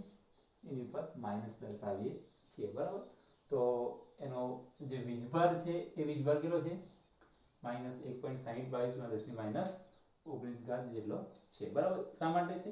કારણ કે આ જે બળ લગાવીએ છીએ એ ભાઈ આનાથી વિરુદ્ધ દિશામાં લગાવીએ છીએ એટલે માઇનસ ચિહ્ન રાખવું પડે. તો અહીંયા પણ આપણે શું કરવું પડે? માઇનસ મૂકવું પડે. તો જે વેલ્યુ મળશે આપણને માઇનસ મળશે. બરાબર? તો આ દરેક બાબતની ચર્ચા કર્યા છે. આજના લેક્ચરની તમે MCQ સોલ્વ નથી કર્યા કારણ કે આ ટોપિકમાંથી MCQ બહુ જ ઓછા પૂછાતા હોય છે, પરંતુ દરેક બાબતો ખ્યાલ હશે તો આવતા લેક્ચરની અંદર જે આપણે MCQ સોલ્વ કરવાના છીએ એ તમને ખ્યાલ આવશે. તો આજનો લેક્ચર આપણે અહીંયા પૂર્ણ કરીએ છીએ. Thank you.